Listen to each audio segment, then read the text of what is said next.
Did you always want kids?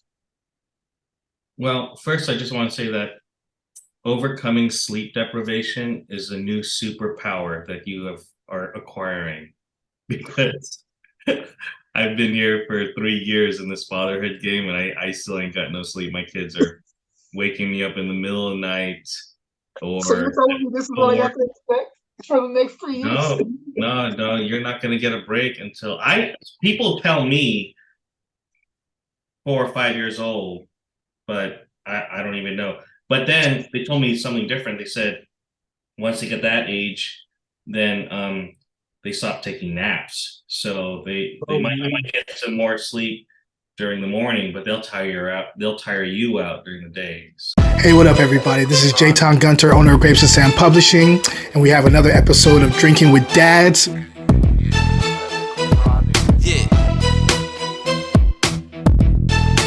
This is a show where I give fathers their flowers. Hey, what up, y'all? Jayton Gunter here, owner of Grapes and Sand Publishing. And we have another episode of Working Title, Drinks with Dads. We have a wonderful guest on today named Nick Nguyen.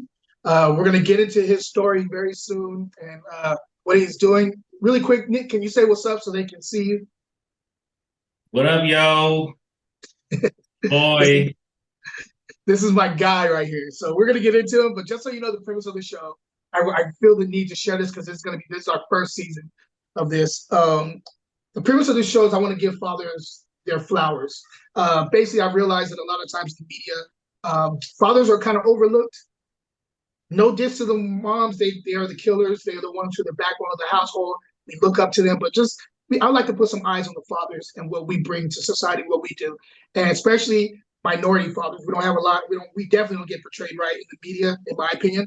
And so, I wanted to bring also people that I know are really good fathers and just discuss their fatherhood, their journey, what's going on with their family, and maybe I can learn something since I'm a new father. So that's the premise of this show. Of course, so normally I allow the father to pick what we're drinking. Today we got some alcohol, thank God.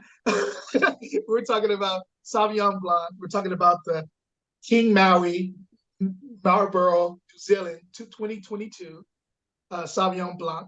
Nick loves Sauvignon Blanc. This is his juice. Like whether it's Sancerre, whether it's New Zealand, it doesn't matter. He loves his Sauvignon Blanc. So we're sipping. Cheers, bro. Thanks for being on my show real quick. Cheers, brother. I'm gonna pour Cheers. myself a glass, just open the bottle. For sure, man. Well, I hope my speaker's not picking that up. My speaker.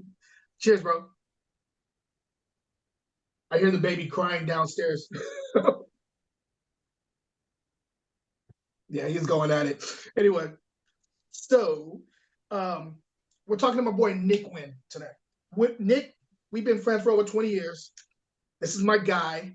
He's one of the few people I can have really, really deep conversations with, or just really, really surface stuff about sports and just having fun and talking shit. It's one of my favorite people in the world, if you could believe that. And I thank you again for being on the show.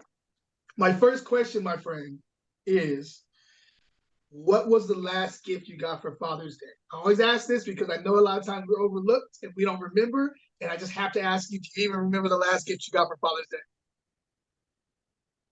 Well, first of all, want to say what's up to you and everybody, and I want to thank you for having me on.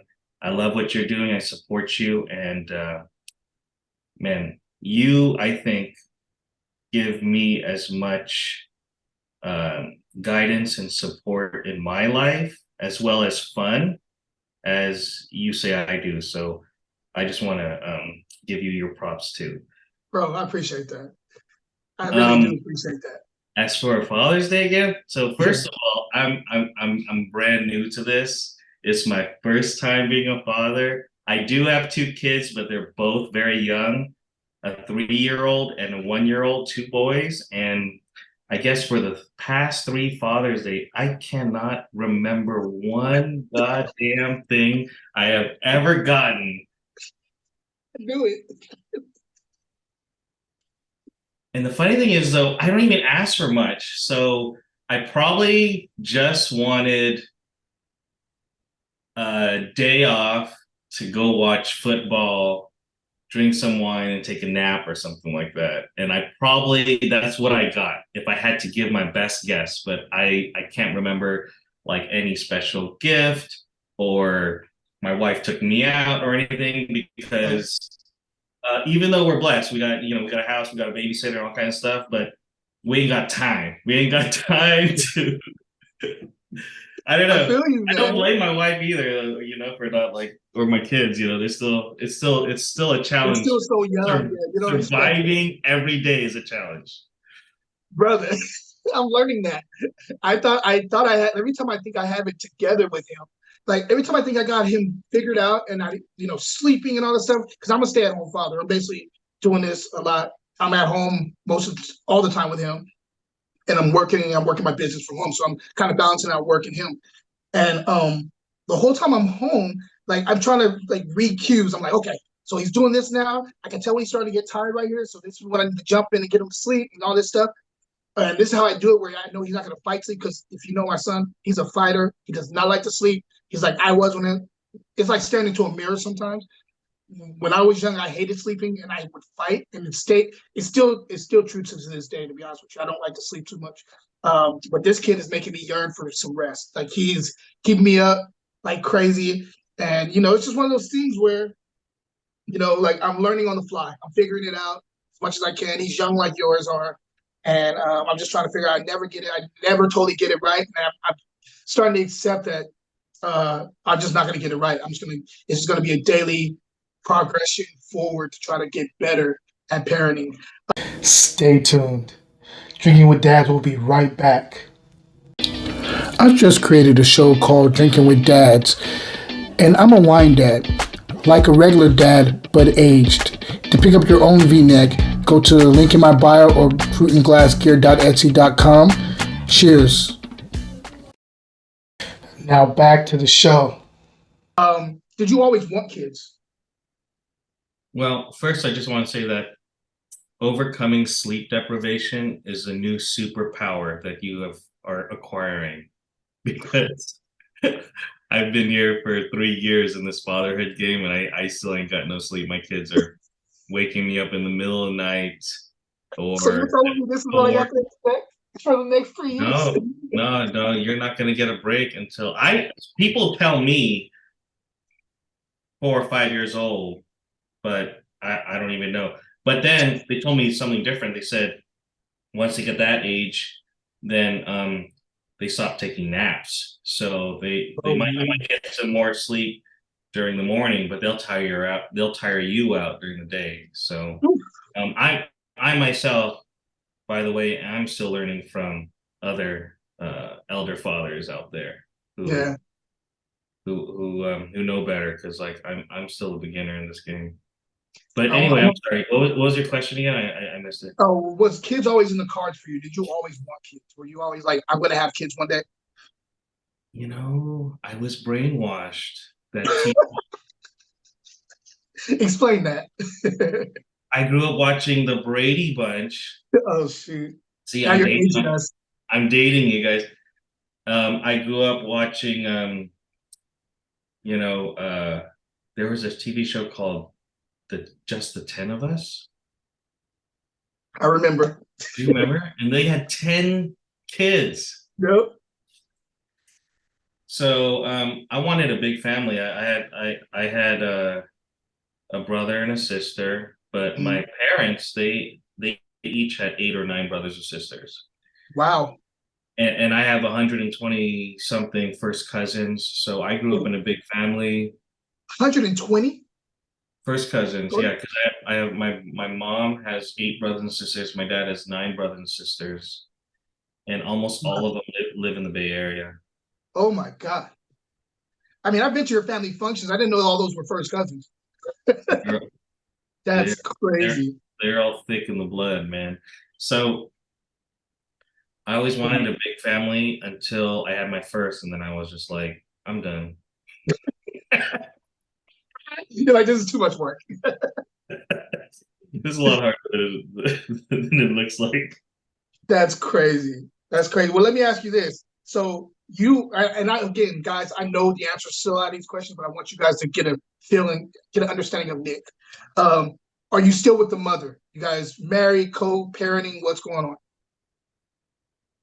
Oh yeah, I'm completely in love and we're happily married.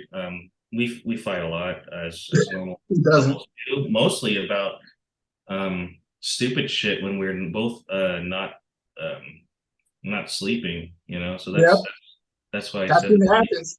the sleep is the thing that kills you. Yes, Um that's definitely real. yeah, we've been married for 5 years, and one of the biggest reasons why I married her was because I knew she'd be a good mom to Mhm. our kids and stuff like that. So I actually give her most of the credit for raising our kids.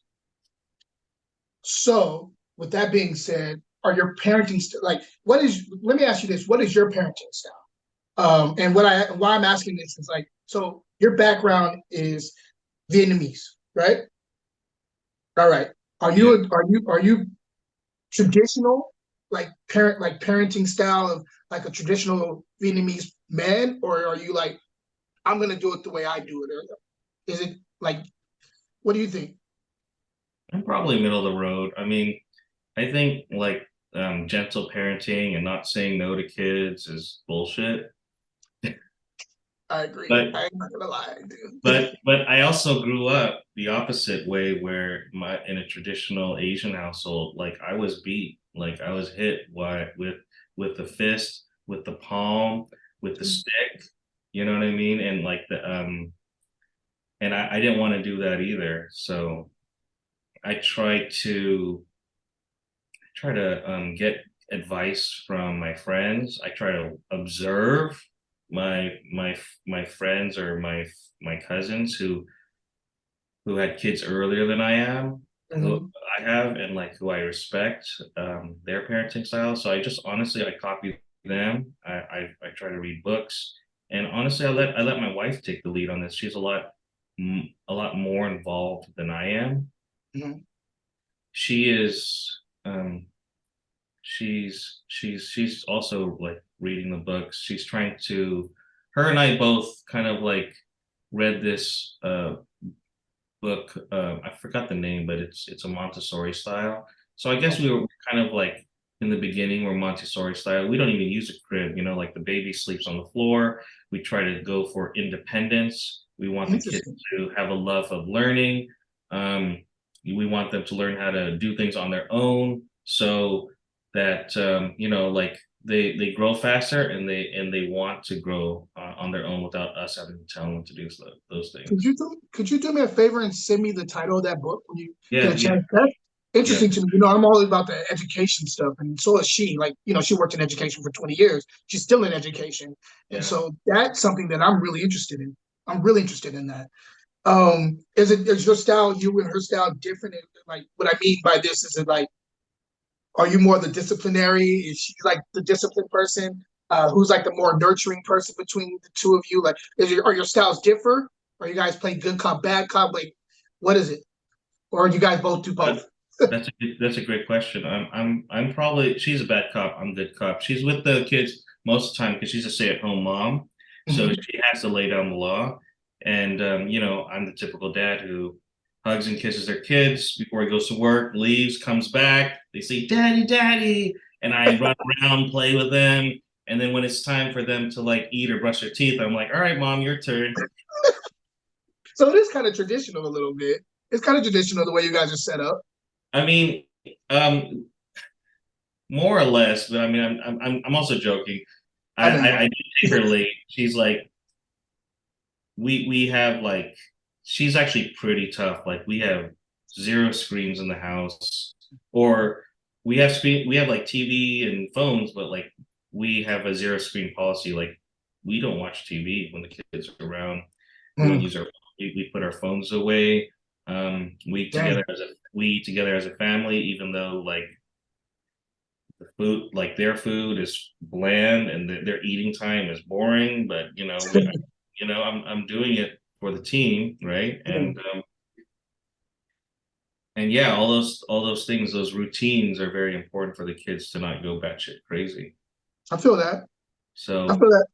But yeah, I'm not gonna lie, she does most of the disciplining, and they look to me more for like But fun and comfort and stuff. I got a fun question for you. When you guys had the kids, did you feel that you got all the partying out of your system? I know how you used to get down back in the day. I remember the old days when we all used to go out. And I know you were in New York for a long time. By the time you had a kid, were you like, you know what, I've arrived. I don't need the partying life anymore. I don't need to be out anymore. Or does it still kind of put a bug up your little behind and be like, yo, we need to get out. I'm going stir crazy up in here. So I had Evan when I was 40, 41 years old. So for sure, I thought, yeah, I sowed my oats. I got the clubbing and the partying, the traveling out of my system. Yeah. I'm ready to settle down. And then I had kids and I had to stay home every day, no sleep, eating, same routine, sleeping, napping, same park, same walks. Man, I got, excuse my language, I got bored as fuck, man. I needed to go out, do something. I needed to do something like a normal adult, sociable, Yeah. friend that I was like, and I'm not even asking for much. I don't need to go back to the club. I can't even stay up past 11 p.m. anymore. Okay. Like I'm in bed. I am in bed by 10 p.m. But no, I would like, instead of having, cleaning up food off my kitchen floor, I would like to go to a nice restaurant every now and then, which, Yeah. I have to schedule that to be able to even do that once a month now, Yeah. I have to schedule a date night with my wife. Otherwise, we get stuck in the routine of just like giving the kids baths and putting them to sleep and stuff, It's so funny you say that. This has been 6 months now, and I'm not gonna lie, I'm not going stir crazy, but I need to do some adult stuff. It's hard, bro. It's hard because you're right. It becomes monotonous. You're doing the same walks every single day. You're going to the same parks every single day. You try to come up with something like stuff that like I'm exercising now every day. Because it starts with the walk, and then we walk over to the gym, and then we go to the basketball court, and I shoot around a little bit because I haven't done that in years. I wanted to get back to that. I didn't want to be this old man because I had this kid at 42. I didn't want to be this old man when he's ready to play sports. I can't even move around because I'm older. So I was like, I got to figure out a way to stay young and spry. So that's what I've been doing. But that gets tiresome. Meditation helps a lot, to be honest with you. Kind of helps me set my day right. But I was kind of doing that maybe once a week before. I'm every day now, meditation every day because I need something to get my mind right because this loop would be driving me crazy. But in the back of my head, I still want to go out. I need dinner. Like, remember when we used to go to dinners? I miss dinners with adults. I miss having adult conversation. I miss having conversation that did not revolve around your kids.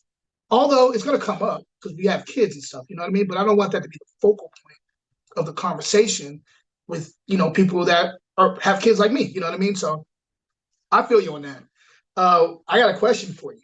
It's just about balance, and it's about outlets, you know what I'm saying? So we need to have our own personal outlets for self-expression, for release, right? And a little bit of balance. It can't be just us sacrificing all the time, otherwise we're gonna go crazy. Although, bless up and props to all the single parents or the parents who have no choice but to stay home to take care of their kids. Yeah. But, we wish upon all that some time for themselves too, because that's the only way we all get through it. Stay tuned. Drinking with Dads will be right back. The Dream Team are a manhood development program that plays basketball. Their focus is getting the boys to be better individuals and leaders in the community while making them excellent basketball players. While most AAU programs cost over $5,000 a year, they are free for families and provide uniforms, warm-ups, shoes, and educational learning events. So they need money. To donate or hear more about the program, go to www.dreamteamantioch.org. Cheers. Now back to the show. Well, that's my next question, though. And kind of like you just said, just leads me into my next question. Um, what do you do in your free time that does not involve your wife? Like no kids, just you. When you need to blow off some steam, or you need to just have your time to yourself to kind of just enjoy yourself. Like, what is it that you do that really like just brings you joy that does not revolve around your kids or your wife? Cocaine and hookers mostly. Oh man, that doesn't even sound like you. I would never see that think of that about you ever. I'm joking. I'm totally joking. So it's actually not about what I like to do. It's me and my wife have this thing where we agree that um it's not our former selves, it's our current selves, it's who we are. Is that, like before my wife became a mom, she was a nurse. She Mhm. worked a full-time job. She had friends. She went out. She traveled with her best friends, and she met up with her coworkers on birthdays and things like that.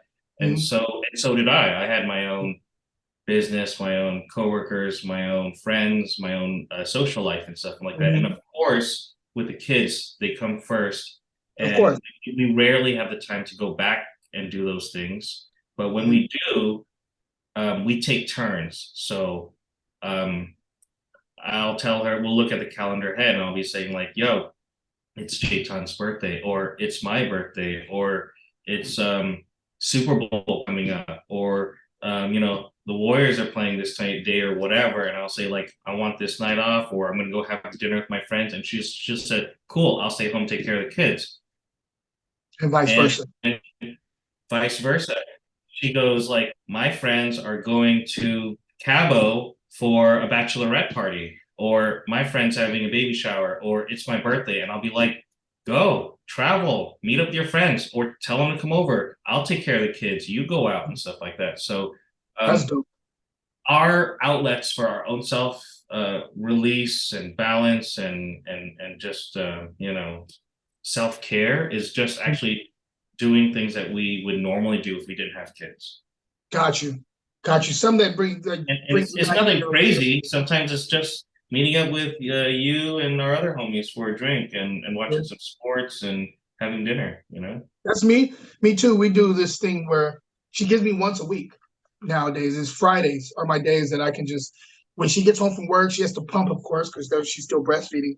But after she pumps, I go. What I normally do is I go to cigar bar. There's only one thing to do in Fremont, in my opinion, and that's this Aloni cigar bar. So I go there, and although should be chilling out and watching the game, being honest with you, I bring my laptop and I work because it's peace and quiet. So I get to work there with my cigar. I bring some scotch with me or some wine, and I'm sitting there for like 3 or 4 hours just enjoying myself, catching the game, but also working the whole time. But it's work that I love to do. You know me. I'm a writer. I love writing. I love editing and all that stuff. So I'm sitting there editing projects, writing the whole time, and enjoying myself.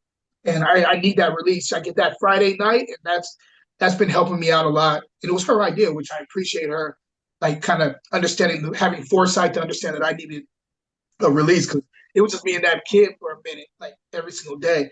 Um, what is the funniest situation your son or your kids have, either one of them, have put you in?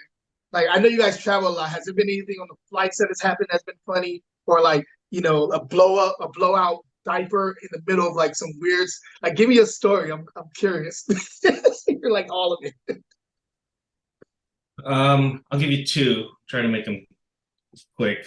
One was we were flying on an airplane back from Mexico. It was a short flight, relatively 3 hours.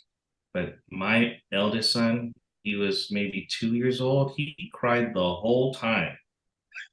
Like maybe he wasn't even two, like a 1.5, but he cried the whole time. But it was like loud crying. Yeah. And we came prepared. It's not like we didn't know what we were doing. Like we got the milk, we got the snacks, we got the cocoa melon, we got the YouTube videos, we got the books, we got toys. Dude, some strangers were feeling bad for us, and they were giving us candy.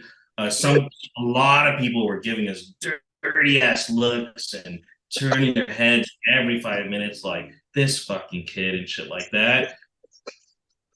So for almost 2.5 hours, I had to hold my kid in the back of the airplane where by the bathrooms where it kind of drowned it out, but he was still Going at it. loud enough. People way in the front were like looking back and stuff like that. So um, to take their like negative energy and kind of deflect it onto me, I started to try to switch the situation. I started yelling at my son. I was like, when we get home, you're gonna get a whooping, like the worst, beat your ass. You don't stop crying. And then when I started doing that, people started like they stopped looking because they started to feel like scared and kind of like ashamed of me and stuff, right? And I was like, cool, We're it's gonna call working. we're gonna call CPS on you, bro. Hey, if you would have been a black person, it would have been over for you. No way. If black dad would have pulled down with his kid, by the time I got off that flight, they would have been like, yo, they would have been at the gate.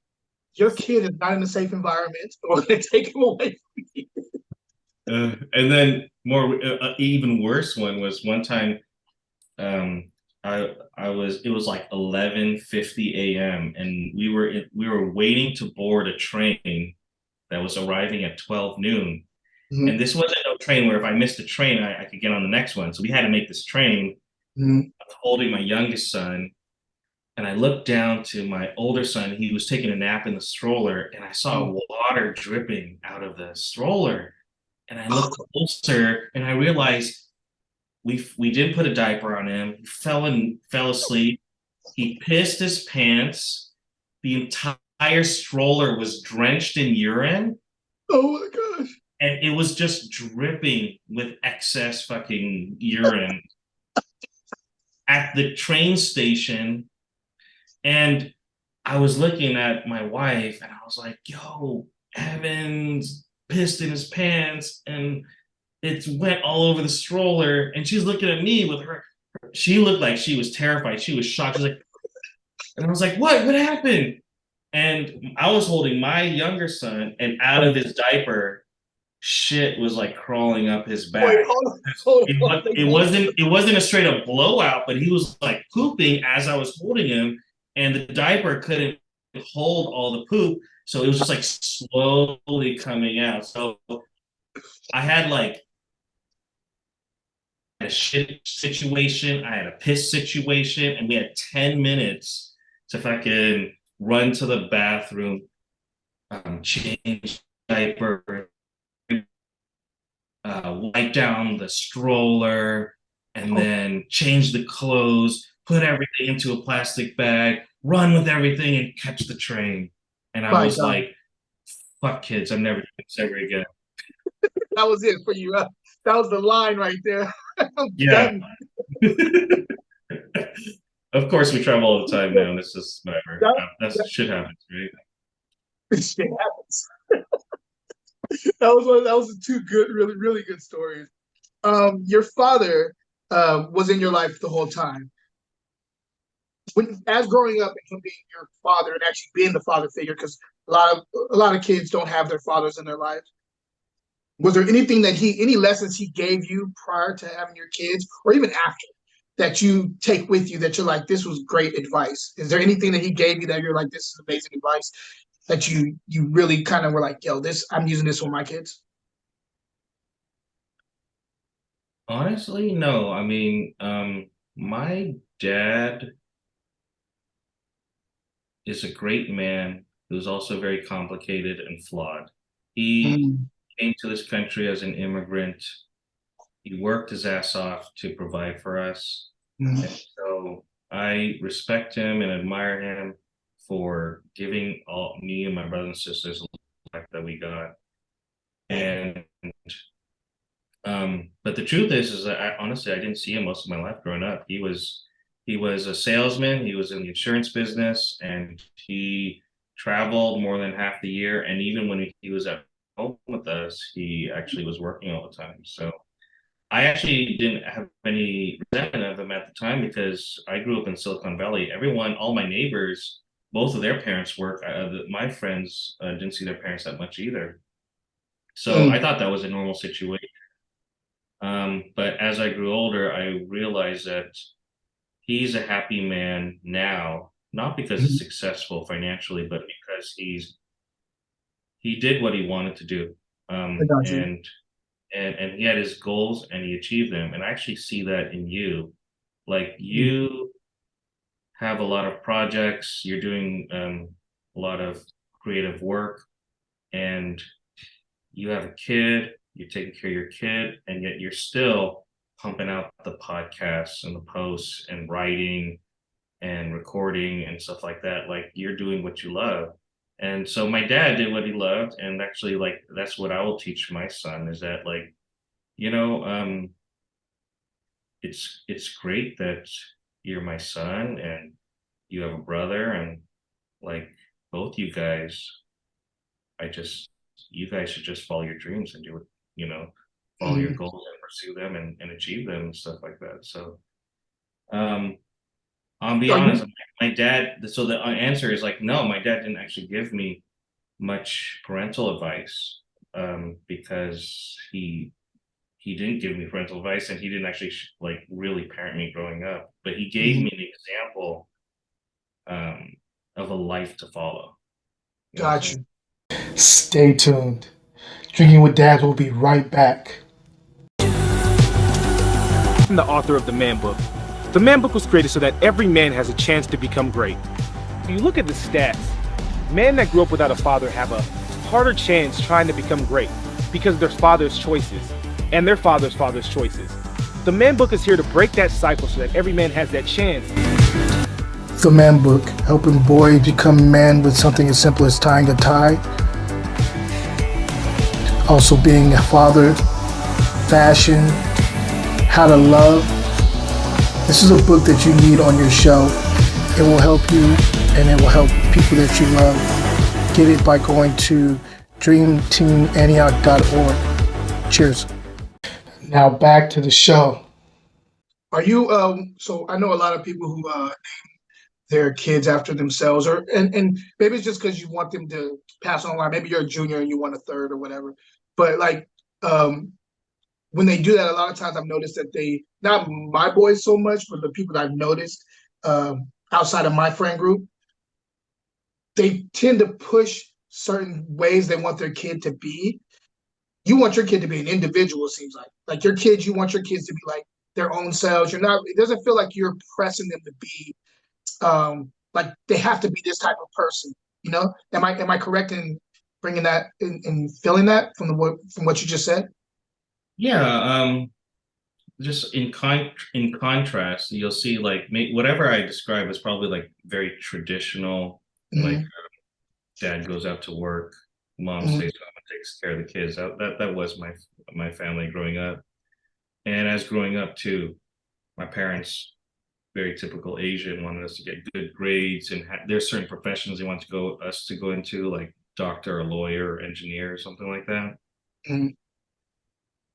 I guess in reaction against that, like I'm totally cool if my kids want to be a professional skateboarder or if I Hmm. I whatever think, they want to be. I don't even care. You know what I mean? I just want. I used to say, as long as you don't get thrown in jail or or get someone pregnant, I don't really care what you do. Now I'm even more liberal. If you get thrown in jail, that sucks. You got a criminal record, but you'll yeah, live. you'll And live. and if you get someone pregnant, oh shit, I guess you Grandpa got Nick, other duties now. Grandpa Nick. But I guess it speaks to a deeper philosophy that like like my kids didn't ask to be born, Yeah, I wanted them. And agreed. since me and my wife wanted them and we tried really hard to have kids, then it's our responsibility to take care of them until they could help themselves. Well, Yeah, once they can help themselves, whatever that age may be, whether it's like 18, 21, or 12, then they're their own individual person, right? yeah, Like who am I to tell them, what to do or what not to do? as well, I guess if they're living in my house, I'm paying for shit. I could tell them what to do. But if they're like taking care of their own stuff, like I have no, I don't think I have much say, right? Yeah, I agree. I agree. And Absolutely agree with that. and if now I would prefer that, well, I would hope that my raising of them makes them not shitty people, and Yeah, I would prefer that whatever they do has some purpose in life, and I would prefer that it's like fulfilling to them of and course. also helpful to people Hmm. for sure. But um, I'm not going to be one of those parents who get disappointed if they don't become a doctor, you know? I feel that. Well, we're at the end, and I got to ask you my last question. I ask every single guest on my show. Um, I'm a new father. If there was one piece of advice you could give me, what would that be? You know, it has nothing to do with fatherhood, or maybe it has a lot to do with it. It's actually just keep that love and romantic love with your wife. I actually believe that um, even more important than you being a father is being a good husband to your wife. Agreed. Because if you two are good, then the family and the kids good. I love So that. make time for those date nights. Hire a babysitter if you have to, or ask like a relative or a friend if they could babysit, so you could take your wife out on a date or something like that, so that you guys can talk to each other, um, hold hands, make love, keep Yeah, that, because right now is the hardest time when you guys don't have time for yourselves or each other, but you have to yeah, make that time. So that's the only thing I would say, because I've gotten into a lot of fights with my wife during the first two kids, and I just realized things got a lot better with the kid when I'm better with my wife. yeah. So, We guys are on the same page, right? so yeah, and but also not just like about parenting, about us, like I love you. I'm so glad to be with you. I want to be with you forever and stuff, you know? Yeah. It's funny you say that. We're our anniversary is this weekend, 16 years, Saturday, and so yeah, we this is the first year ever. Me and her always plan like we go away somewhere. It's the first year ever that I didn't realize our anniversary was coming up until the last week of September, and I was like, "Am I not checked out? I don't feel like I'm checked out. I feel like I'm still in it, but am I that busy with the kid every single day that I have totally forgotten?" And I felt really guilty. And she's fine. She's like, we understand we're doing this together. We understand what's going on. But because the way I am, I was raised a certain way. You know what I mean? And so like when I didn't realize that the anniversary was coming, I was just like, okay, I gotta figure out something. You know what I mean? So we're not really doing nothing crazy, but we're not even going overnight, but we're gonna have a day trip to like, and to go hiking and like, just hang out, have a nice dinner and nice lunch and all that stuff. But like this is the first year in 16 years that I've this kid, man. It's crazy. Right? This kid is like sucked all my energy and also like took all my like my forethought and things that I was always good at, just taking it out of the equation. I'm figuring it out though, and I'm happy that it's no distance. I love my kid. It's just, you know, it's different now. You know what I mean? It's So I'm adjusting. it's gonna get easier, Yeah. and you're doing a great job so far. Honestly, Thank you. I see it. Other people have told me the same when they see you with a kid. Man, I've seen you with a kid, your wife with a kid. You guys are great. Thank you, brother. Thank you. Let me pour a little bit more. I want to say cheers to you, and I want to thank you, really, man. I know you're not a camera person like this, but I really do appreciate you being on my podcast slash show. Like I had to have you on my first season. Like you're one of the few people that we think alike when it comes to like our private time, and like we're adults. We like to go out and have wine and have good food together and have great conversation. That's just me and you. And I had to see how you adjusted to the whole thing of being a father, with still having wanting to do those things. And so that's why I brought you on, because I was like, you're one of those people that have been, I noticed, has been able to balance it out. As I see your guys' Instagram posts where you guys are traveling around the world and stuff. it's beautiful. I aspire to be like that one day, and I'm setting up my life to be like that eventually. So cheers to you, bro. I appreciate you, Nick. Cheers, brother. Cheers, brother.